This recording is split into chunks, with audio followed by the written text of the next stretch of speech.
The upscale downtown mall pulsed with noise in the rush of evening crowds. 6-year-old Lily stood frozen by a pillar, silent tears streaming down her face. Shoppers streamed past. No one stopped. Jake Miller, a single dad, paused while leading his son, Sam, to the food court. Lily clutched his jacket, trembling. "Mister, I lost my mommy." Mall security, instantly suspicious, approached Jake and demanded answers. He stayed, endured the stares, and refused to leave the terrified girl. No one knew then that within hours the mother's arrival would silence the entire atrium. Jake Miller was a man defined by simplicity, sacrifice, and deep dedication. A single father in his early 30s, Jake was an HVAC technician, a humble, honest trade that left him with perpetually stained hands and an honest exhaustion at the end of every day. His life centered entirely on his 7-year-old son, Sam. After a painful divorce that saw him fight fiercely for custody, Jake had deliberately turned down every corporate ladder climb, every management track opportunity, and every chance for significant financial gain. He had traded a potential 6-figure income for the non-negotiable flexibility required to be a full-time, present father. They lived modestly, their life built on meticulous thrift, not luxury. Every dollar was accounted for. Every decision was filtered through Sam's well-being. Jake's visit to the sprawling, opulent city center mall was purely transactional, a compromise. It was the only place where he could afford a quick, cheap meal at a chain restaurant, followed by a necessary trip to a dwindling discount store in the basement for Sam's increasingly expensive school supplies. He felt acutely out of place among the glass towers and designer boutiques, his worn denim and faded work boots a stark contrast to the sleek fashion and effortless wealth surrounding him. Sam, already wise beyond his years, was accustomed to his father's quiet moral code. He knew Jake would always pause for someone in need, even when they had little energy or resource to spare. When Lily materialized from the torrent of people, she was a small figure of pure, uncontrolled panic. Her distress was silent yet profound. She was impeccably dressed, a small, expensive doll lost in a whirlwind. She could only manage her mother's first name, Serafina, a name that, to Jake, sounded like something from a gilded, distant world. Lily's mind had locked, unable to recall the phone number or their last location. Jake instantly decided he would stay. He knew the risks were high. Being a tired, working-class man waiting alone with a clearly wealthy child in an upscale, hyper-aware environment was the fastest way to attract hostile attention. But he looked into Lily's wide blue eyes and saw only his own son, lost and terrified. "She's just scared, and I am the only shield right now," he thought. "That's all that matters." The security supervisor, Gary, was the first wave of antagonism. Gary was sharp, clean, and aggressively focused on procedure. His uniform was immaculate, and his immediate bias was clear. Jake was the anomaly, therefore the threat. "Sir, you need to remain back from the child. I need to see your identification." "You will wait over here," Gary instructed, the physical separation signaling his distrust. His tone was cold, implying Jake was a suspect, not a Samaritan. A small crowd began to coagulate, drawn by the commotion. They took in Jake's appearance. The slightly frayed cuffs of his jacket, the permanent dark grease under his fingernails, the tired lines around his eyes. They contrasted it instantly with Lily's pristine, expensive clothing. The judgment was instantaneous, a palpable, silent accusation that hung heavy in the air. "He looks suspicious. Why hasn't he left yet? He must be after something." Sam, clutching his father's hand so tightly his knuckles were white, was starting to visibly tremble. He looked up, his voice barely a breath. "Dad, are we in trouble? They keep looking at us. Did we do something wrong?" Jake, ignoring the hostile eyes of Gary and the shoppers, crouched down, meeting his son's gaze directly. His voice was steady, a deep anchor of reassurance. "We are doing the right thing, Sam, and doing the right thing means we never have to be afraid of anyone.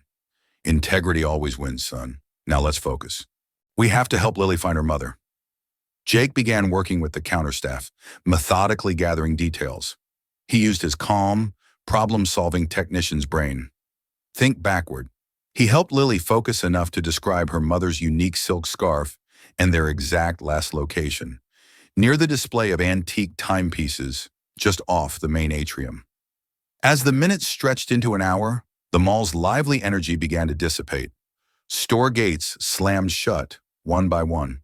The counter staff, tired and eager for their shift to end, grew increasingly impatient and careless with their inquiries. No one was coming. The atmosphere was stifling. Gary, his suspicion morphing into outright professional impatience, made his move. "Mr. Miller, the police will be here for formal custody shortly. You have done your part. You are free to go now. We'll take the lead." It was a thinly veiled order for Jake to remove himself before the formal investigation officially started, implicitly protecting the mall's liability and avoiding the embarrassment of having a suspicious character involved. Jake met Gary's gaze, unyielding. "Supervisor, I am not leaving until Lily is safely in her mother's arms or officially in police custody. She trusts me now. I will not break that trust, regardless of what you or anyone else thinks." It was a profound refusal. He was choosing the child's emotional stability over his own personal convenience and safety. In a quiet moment of absolute reality, Jake's hand went into his jacket pocket. He pulled out a slightly crushed, slightly warm peanut butter protein bar, his own ration, intended for a quick dinner after the boys got home. He broke it meticulously, giving a generous piece to Lily, a smaller piece to Sam, and taking only a tiny corner for himself. The three of them sat on a cold, hard plastic bench in the counter's shadow, sharing the simple food in a silent pact. They were an island of desperate, shared humanity in the cold, closing, glamorous shell of the mall. With the fear finally receding, replaced by the stabilizing presence of Jake, Lily relaxed significantly. She still clung to him, her small hand firmly wrapped around his thumb, but the terror in her eyes had been replaced by a quiet, unwavering trust. Sam, having received the ultimate validation from his father, the shared food and the firm moral stand, was now completely at ease. He gently pulled his small, chipped plastic astronaut from his pocket and started a quiet game with Lily. The small whispers of their play became the only soft sound in the growing silence. The mall staff were now entirely divided. The counter employees and a few of the older, lower-level security personnel saw the undeniable truth.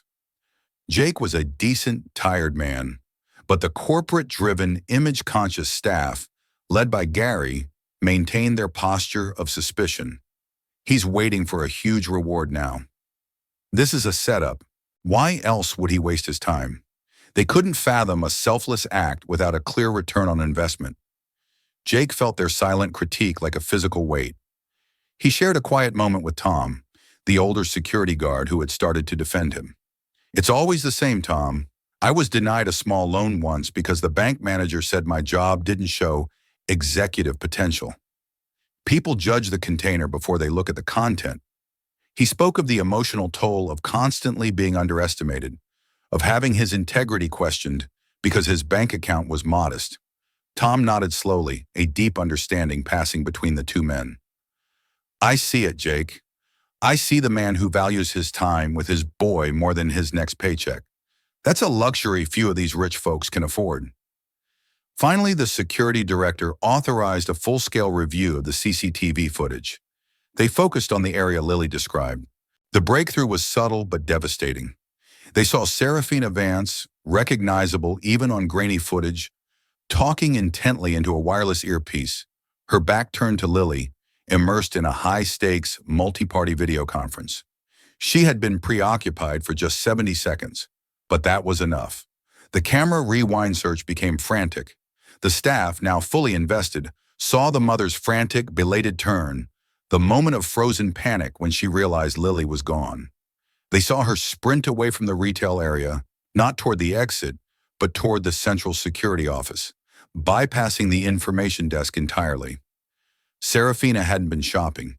She had been working, and that work had cost her the most precious thing she owned. The time stretched. 2 hours, then 2.5. The cold, sterile air of the mall was thick with exhaustion and anticipation. Sam, his small body heavy with the late hour, was now slumped entirely against his father's side, completely asleep. His breathing was shallow and even. Jake, despite his own draining fatigue, gently pulled the slightly threadbare work jacket off his shoulders, his only warm layer. He carefully draped it over both sleeping children, tucking the edges around their small forms to shield them from the central air conditioning.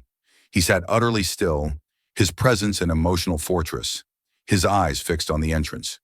He was a perfect sentinel of kindness in the deserted, opulent hall. Then the sudden, sharp, almost violent squawk of the security radio. It was the voice of the control room supervisor, tight with professional panic, cutting through the silence. High priority alert! Code red! The mother has been in the security command center. Repeat, she has contacted the police and is inbound to the customer service area now. She is highly distressed. Prepare for a high-profile arrival. It's Serafina Vance. The name hit the small counter area like a physical shockwave. Serafina Vance, the tech titan. The name, whispered with a mixture of dread and extreme reverence, instantly changed the molecular structure of the atmosphere. The counter staff gasped. Gary's face, moments ago frozen in bored annoyance, snapped into raw, professional terror. His mind instantly cataloged his previous aggressive interactions with Jake. The demands for ID, the veiled dismissal, the blatant suspicion. His career and the mall's public relations were balanced on a razor's edge. Lily, hearing her mother's name pierce the final silence, shot upright. She looked up at Jake, her eyes shining not with tears, but with overwhelming, undeniable hope. Jake stood, his posture instantly alert, his simple exhaustion replaced by focus. He had one hand firmly on Lily's shoulder, the other resting gently on the back of Sam's head. The distant ding of the main elevator, the sound of their fate, echoed through the cavernous atrium. The gold-plated doors slid open. A woman, a spectacular vision of panic and privilege, stepped out. The woman who strode from the elevator was an image of expensive power momentarily shattered by raw human emotion. She wore a tailored charcoal coat, and diamond stud earrings that cost more than Jake's annual salary glittered under the faint mall light. She was Serafina Vance, but the public persona, the polished, unfeeling CEO, was gone. Her appearance screamed power, but her face was etched with a primal, agonizing fear. Serafina did not acknowledge her private security detail scrambling to catch up. She didn't spare a glance for the shell-shocked mall staff. Her gaze was a singular, unblinking focus fixed on one thing. Lily. She ran, a blur of high fashion and pure terror, straight to her daughter, enveloping the girl in a desperate, fierce embrace. Serafina didn't care about the cameras, the staff, or her reputation. She buried her face in Lily's hair and let loose a choked, powerful sob that resonated with the pain of every lost parent in history. The intensity of her maternal relief was a raw, devastating display that silenced the entire atrium. The few remaining observers, staff, and the one decent guard were utterly stunned. They were shocked not by the confirmation of her wealth, but by the overwhelming naked vulnerability of the corporate titan. Serafina finally pulled back, her eyes red-rimmed and glistening, and turned her attention to the man standing calmly beside her daughter. She saw Jake, the man who had stayed, the man in the simple shirt, his worn jacket protecting her child. She saw the sleeping Sam, nestled close to Lily. She saw the last telltale crumbs of the shared protein bar on the counter's edge. The full, immediate crushing weight of his profound, selfless act overwhelmed her. She approached him slowly, then stopped, and performed an action utterly foreign to her nature. She lowered her head, a deep, genuine, and profoundly humbling bow. "Thank you. Thank you, Mr." Her voice cracked, unable to finish. "You saved her. You saved my life. I don't know what I would have done." Gary, the security supervisor, was now a portrait of absolute professional and personal ruin. His face was a ghastly shade of white. His earlier hostility, his demanding tone, his implicit accusation, it was all now a public, catastrophic error, witnessed by one of the city's most powerful people. The few lingering, judgmental shoppers melted into the shadows, their assumptions publicly and irrevocably shattered. Serafina gently placed her hands on Jake's sturdy, work-calloused arm. "Sir, who are you? Tell me who you are and what I can do." "I'm Jake Miller, ma'am," he replied, his voice calm and completely unseeking of attention, sounding utterly authentic. "HVAC technician. I just brought my son out for dinner. Lily was scared, that's all." He revealed his quiet choice. The decision years ago to step away from a lucrative management promotion because the travel demands would have meant losing crucial time with Sam. He had prioritized the simple, irreplaceable duty of fatherhood above all external success. Serafina, a woman whose entire empire was built on ruthless risk assessment and prioritization, instantly grasped the magnitude of his choice. A man who sacrificed his own upward mobility for his son had spent 3 agonizing hours protecting hers. He was the anchor of integrity in a moment when her hyper-complex, demanding life had momentarily failed her. She knew instinctively that had he been one of the many who feared Gary's suspicion, had he simply walked away to protect himself, Lily's ordeal would have been far worse. In a breathtaking, unplanned move, Serafina walked past her stunned security detail to the main information counter. She picked up the small public address microphone, her voice, initially shaking, growing firm with resolve. She addressed every remaining employee, guard, and cleaner in the mall. "Attention, everyone. I want to make an official, public statement. This man, Mr. Jake Miller, acted with a level of selflessness and integrity I have rarely witnessed in my professional life." Her eyes drilled into Gary. "I want to apologize publicly for the suspicion and disrespect Mr. Miller was shown tonight. My own staff and the security team here made assumptions based on his appearance and his job title. That is unforgivable." She returned the microphone, the silence deafening. "Mr. Miller's character is not measured by the luxury of his coat, but by his actions when he was entirely alone, with no promise of reward. We have all failed, and Mr. Miller, you have taught us a crushing lesson about real value tonight." The small audience witnessed a total, magnificent reversal of power. The humble technician, moments ago the silent subject of scorn, was now being publicly vindicated and lauded by a global CEO. It was a victory for simple dignity. Jake, still focused entirely on the children, finally knelt down to Lily's level, his face gentle. "Lilybug, are you okay now? Your mom's here.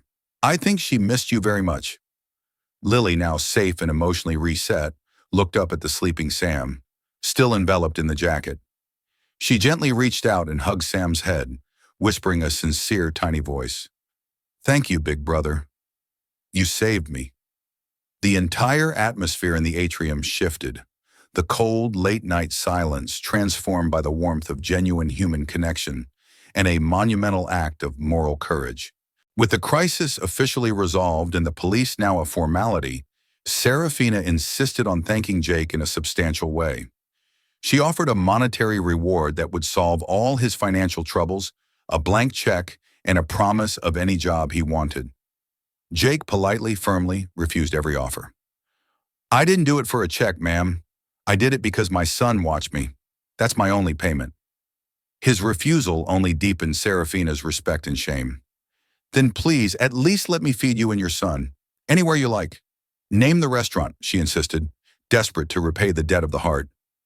Jake hesitated, uncomfortable with the idea of entering a high-end restaurant in his work boots and simple clothes. Sam, finally awake and seeing the kind woman who was so frantic for her daughter, nodded his head encouragingly. "There's a good 24-hour diner a few blocks away, ma'am," Jake suggested, choosing reality over spectacle. "The Starlight Diner. They make the best chocolate chip pancakes in the city, and they don't care what you wear." Serafina, surprised by his absolute and unwavering humility, agreed instantly, dismissing her driver and security with a single gesture. The shared dinner at the humble, brightly lit diner was unlike any meeting Serafina had ever experienced. She sat in a red vinyl booth, watching Jake in his element, his patient way of cutting Sam's pancakes, the quiet pride in his son's excellent manners, the natural, unforced affection they shared. She saw the true cost of his life choices reflected in the unyielding patience and stability he exhibited. Lily and Sam, having forged their bond in crisis, were instant, easy friends.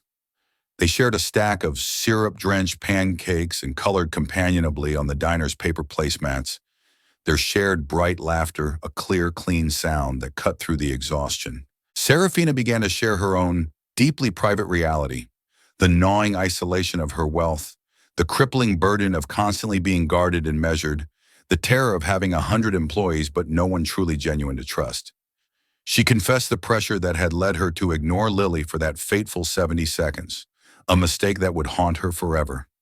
Jake, in turn, shared his perspective without bitterness, the relentless financial tightness, the daily struggle, but the profound, unshakable joy of his son's company.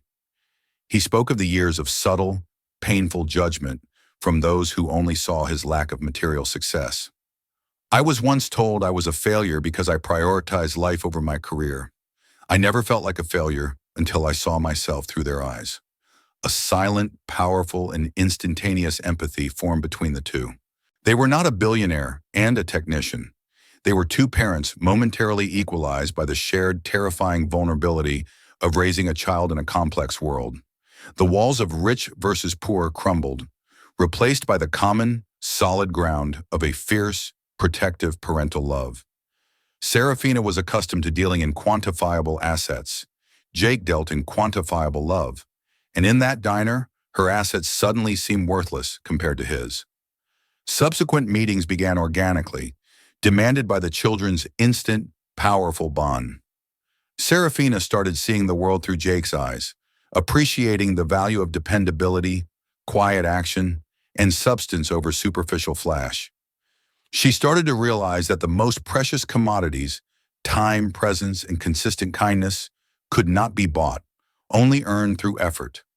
The children became the relentless, joyful engine of their connection. They begged for play dates, they demanded shared activities.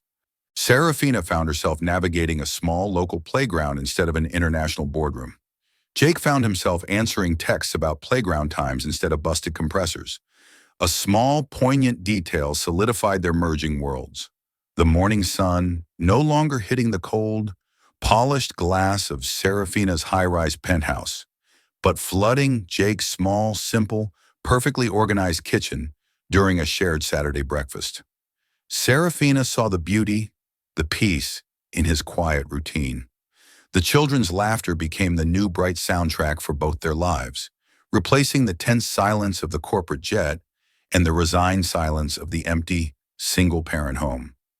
A relationship, a deep, meaningful connection rooted in shared parenthood and mutual respect, was born not from a calculated business strategy or a desperate flirtation, but from a simple, unrewarded act of profound human kindness in a moment of ultimate crisis. Jake Miller realized his ultimate reward was not the check he refused. It was the profound, soul-deep satisfaction of knowing that he had maintained his integrity under extreme pressure, and that his son had witnessed a victory for true character. He had saved Lily, and that was enough.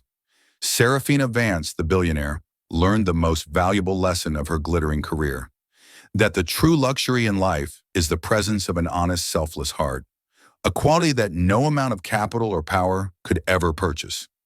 She realized she needed an anchor, and Jake was the strongest one she had ever met. The two small families began to intertwine seamlessly, moving past the trauma of the night and into the shared moments of daily life. Shared park visits, help with difficult math homework, quiet evenings on Jake's small front porch watching the fireflies. There were no dramatic, rushed declarations of love or grand, sweeping promises, just the steady, comforting presence of people who trusted and respected each other implicitly. Lily started calling Sam her big brother without a second thought, and the bond between the two children grew into an unbreakable, effortless partnership. Serafina's laughter became lighter, less guarded, her focus shifting subtly but permanently from the punishing demands of the stock market to the simpler, more urgent demands of the school calendar. Serafina, previously famous for her icy, laser-focused demeanor, started making headlines for different reasons. She began a public, large-scale philanthropic push, focused entirely on flexible work for single parents, leveraging her power to change corporate policy across her entire portfolio. She called it the Miller Initiative, a subtle, powerful tribute to the man who showed her what true sacrifice and prioritization looked like. She often quoted Jake in interviews. A person's character is measured by what they choose to protect when they are tired and alone. She still commanded boardrooms, but now she carried a small chipped plastic astronaut, Sam's toy, on her massive mahogany desk, a constant physical reminder of the simple values she had rediscovered. She had traded the pursuit of endless more for the profound peace of enough. She was learning that the greatest power wasn't in commanding armies of finance, but in the quiet strength of emotional presence. Jake, in turn, found himself supported by Serafina's quiet backing, not financially but professionally. She created a non-negotiable high-level maintenance contract with his small HVAC company, providing him with financial stability and guaranteed hours. It was a contract of respect, not charity. This stability allowed him to finally take a community college course he had always dreamed of, not for promotion, but for personal growth. He was supported to be the best version of himself, unburdened by crippling worry. The children, oblivious to the profound shifts in the adult world, simply thrived. Their new family was a tapestry woven from two different threads, the grounded, honest denim of Jake's world and the bright, strong silk of Serafina's. But the fabric they created together was stronger than either one alone. They learned that the home wasn't a place, but a person, a shared, safe harbor built not on shared income, but on shared character. A new family unit, unconventional, unexpected, and profoundly beautiful, began to take shape. It was founded entirely on the unlikely truth that kindness, pure, unadulterated kindness shown when no one was looking, could become the single most powerful force to change the entire trajectory of two wildly different lives. The closing message was clear, etched forever in their history. Selfless integrity, when tested by the world's cynicism, becomes the most powerful and enduring wealth on earth. True value and the deepest human connection is always revealed when the cameras are off and the world is not watching. The soft, warm light of a permanent morning poured into Jake's humble living room, warming the space where the two children played companionably. Life continued, but it was no longer the lonely, separate struggle it had once been for any of them. A single dad's choice to stop had built an unbreakable, quiet shield for two children and started a new, unexpected destiny for two souls. If you believe stories like this deserve to be told, leave a comment and subscribe to NL Touching Stories. We tell the stories that shouldn't be forgotten.